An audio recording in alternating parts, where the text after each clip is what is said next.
What's going on, everybody? It's the Bulls Show, aka Aiden, and welcome back to another video. Ladies and gentlemen, we were close and we continued to stay close and we kept on fighting and we kept on fighting. Unfortunately, the fight was not good enough as the Chicago Bulls lose on the second night of a back-to-back against the Cleveland Cavaliers. There were some good moments in this game, and altogether, I don't think I'm very angry about this game whatsoever. But in saying that, it was a really, it was a fun game to watch, and it was two competitive teams battling it out. You saw some frustrating moments, you saw some good moments, and overall, just a typical NBA game really to kick off the new year for me, and to obviously end the new year for most of you guys as well. Before we get started, please like and subscribe to the Bulls Show, turn notifications on, and let me know in the comments below your thoughts about the Chicago Bulls overall game today. Who was your player of the game? Your thoughts and opinion on how the game truly went. We lost this game 103 to 102. And again, the final end of the fourth quarter, we really brought this game back to life and we gave ourselves a chance to win it. It came down to the final shot of the game. Unfortunately, the shot was a very, very bad one. In all honesty, I think we could have done a lot better and get a lot better of a shot off. But unfortunately, it wasn't meant to be. The Bulls lose this game. Now, overall, the Bulls had some big worries, and I think some of the problems in this game has been some of the problems we've been talking about for the past couple of games, even when we were winning, and I still think there are big problems in this time out as well. But overall, again, this is a game where I'm not going to argue too much. I'm not going to complain too much. I'm not going to be upset about the loss and stuff like that because, again, the circumstances behind this game, we came off of a second night of a back-to-back. We brought one hell of an energy against Detroit. We brought very solid energy against Cleveland as well. And yes, Cleveland didn't play their best. They had injuries, of course, as well. But this was a fight, and this was a competitive game. And the Bulls tried very hard in this game. And they showed a lot of heart to make it come down to that final shot in the game. Of course, things could have went our way a little bit more. Yes, we could have done a better job not allowing Cleveland to shoot their threes and make their threes. Yes, we could have done a better job on the offensive glass, and that's a huge problem for this team right now. And turnovers as well. Look, we could have done a lot better overall in terms of our overall performance, but Cleveland played, in my opinion, very similar to the Bulls. They were just as bad. Their three-point shooting was on, but their points in the paint was not the greatest and stuff like that. It was just a very close game, and we just were on the losing side of it. It's very, very unfortunate, but that's just how the NBA goes from time to time. Cleveland, this is the second time they beat us at the United Center. Very similar to what the Knicks did. They beat us at the United Center twice. Hopefully the next game, again, we get a couple of days break. We can go to Cleveland and maybe we can perform there and try to get a win in Cleveland. We'll have to wait and see. Let's talk about what we did right and wrong in this game. Well, let's look at the positives and the negatives. The first negative I'm going to talk about is the big three. I'm always going to mention the big three first and foremost because in my opinion, they are the key difference in a win and a loss. And unfortunately, the big three did not show up today like they showed up against the Pistons and like they have in most of the winning streaks that we've had. It reflects in our scoreline, only 102 points today. It wasn't that type of game, to be fair, where everybody was scoring on all cylinders, just that type of night. But in saying that, I think the big three were extremely inefficient in this game. DeMar, 21 points, yes, great. 4 rebounds, 3 assists, 3 steals, 1 block, solid. 7 from 17 from the field, inefficient in today's game.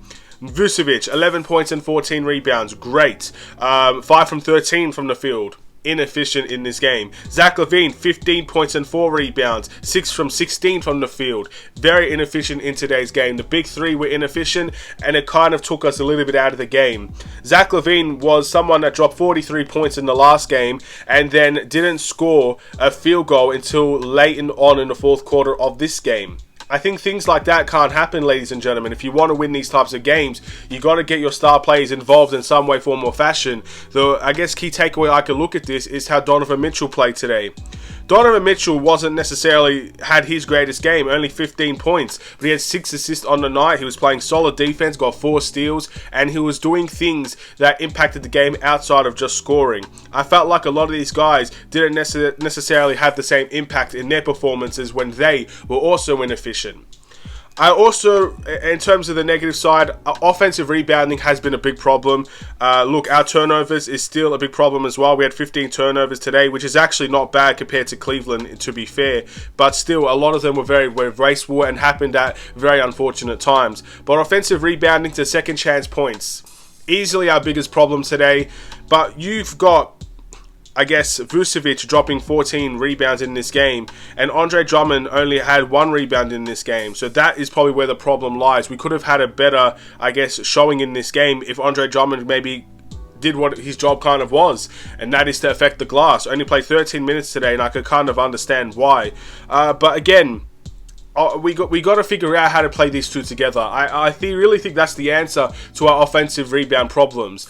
I think everybody has to box out as much as it is a transition game, and we ran and we ran and we ran. And yes, some guys have to run while other guys have to go and get the rebounds, and that causes a lot of offensive rebounds, to be fair.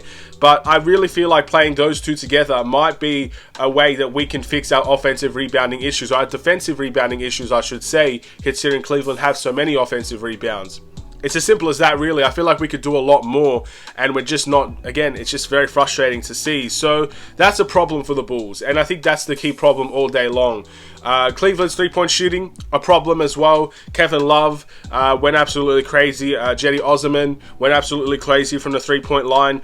Even, again, it's those two guys really that made the impact in terms of their scoring and their three-point shooting. But if you look at even some of the other guys, Karis LeVert had a very strong game, was very good in the isolation in the mid-range, and Cleveland, I think we kind of played into the fact that Cleveland didn't have Darius Garland, which is obviously an all-star caliber player, but we know exactly what Karis LeVert can do to this Bulls team. Last season, when he was on the Pacers, I believe, before he got traded, that man dropped 44 points against us. I remember that game vividly. And yes, I think we won that game, and everybody was injured in that game for both teams, really. But Karis LeVert dropped an incredible amount of points against the Chicago Bulls. He has done this before against us, and he's kind of done it again with Cleveland. He may not be the main guy when Garland and Donovan Mitchell are there, but that guy is still a scorer, and he can do it when other guys are out of the lineup. And I think we saw that firsthand. The next man up mentality. That's what we saw from Cleveland that got them the win as well. When their scoring output was missing, someone stepped in and provided it for them. Their bench also played very well. Osman with 12, again, Okoro with 11 points and 7 rebounds. There were some solid performances off of their bench. Our bench, I think it was very similar. Kobe White, almost with a double-double performance, 9.6 rebounds, 2 assists, 3 steals, 4 from 9 from the field. Javonte with 12 points, very, very good start to that game. Caruso with a 4-4-3 and 2 steal night with a block as well. And again, Andre Drummond is probably the one that is kind of missing in that way. But our bench was strong as well. I just felt like in the key moments of the game, we made some mistakes. In the third quarter, we kind of buckled a little bit and allowed Cleveland to get a big lead, and we had to fight all the way back. Again, I think the turnovers came at costly times, even though there weren't that many of them.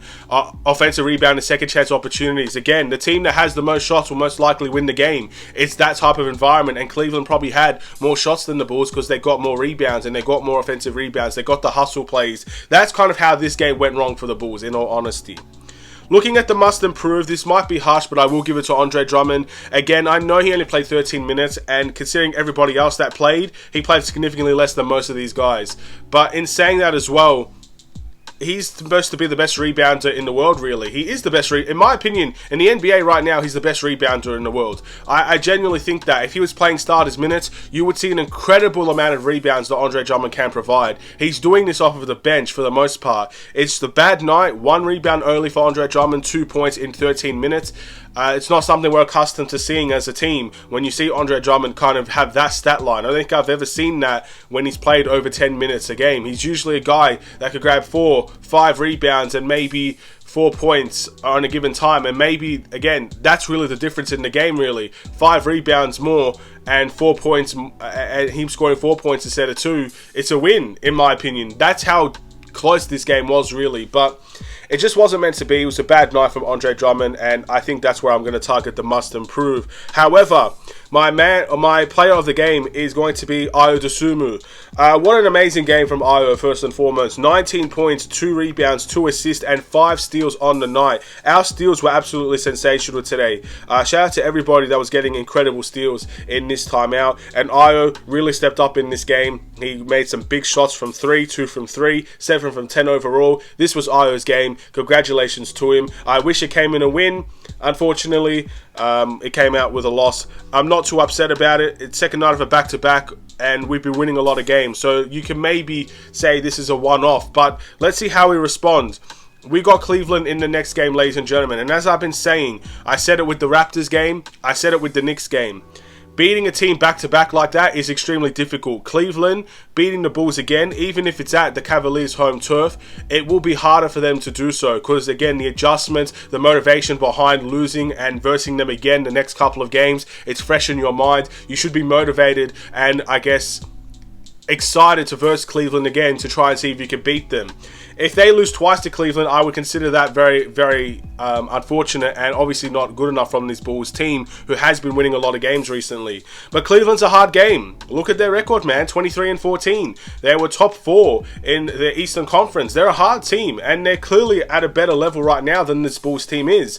But when you have the confidence to really go out and play your winning games, you still expect us to maybe get a win over in Cleveland. At least that's what I think as well. But it's a hard game. Hard test, hard challenge, and next game against Cleveland will still be a difficult game, but it's going to be competitive, I assume, and I hope the Bulls can walk away with a win in that timeout. Only time will tell, we'll wait and see. Thank you guys for watching. Please like and subscribe if you're new. Have a wonderful and safe day, Bulls Nation. Hopefully you all have an incredible new year. By the time the next video comes out, it will be 2023 for most of us, ladies and gentlemen, and we can celebrate it in true fashion. Stay safe, stay healthy, stay tuned for more.